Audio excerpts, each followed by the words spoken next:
এই মুহূর্তে বিশেষ খবরটির দিকে আমরা নজর রাখব। দুর্গাপুর মহকুমা হাসপাতাল ভাঙচুরের ঘটনায় গ্রেপ্তার হলো 4 জন।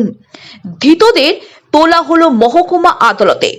রবিবার রাতে দুর্গাপুর মহকুমা হাসপাতালে রোগীর সাথে জোর করে ঢোকার চেষ্টা করে বেশ কিছু যুবক। বাধা দিতে গেলে মারধর করা হয় হাসপাতালে কর্মীদের। ভাঙচুর করা হয় জরুরি বিভাগের দরজার কাঁচ। দুর্গাপুরের নিউ টাউনশিপ থানায় অভিযোগ দায়ের করে মহকুমা হাসপাতাল কর্তৃপক্ষ।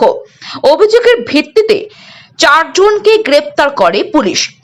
ধৃতদের নাম দীপক লোহার, শুভঙ্কর বন্দ্যোপাধ্যায়, রাহুল দেওয়ার এবং সুমিত যাদব। ধৃতরা নিউ টাউনশিপ থানার কালীগঞ্জ এবং কালীগঞ্জ সংলগ্ন এলাকার বাসিন্দা ছিলেন। আসুন জেনে নেব এলাকার বাসিন্দারা কি বলতে চাইছেন সন অফ বেঙ্গল বাংলা খবরের মাধ্যমে।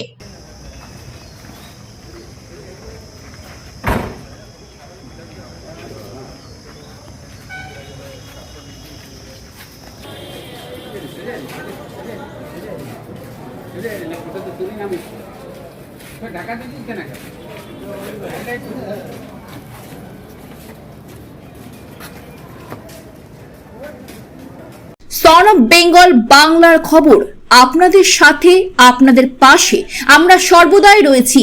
সঙ্গে থাকুন, দেখতে থাকুন সন অফ বেঙ্গল বাংলার খবর।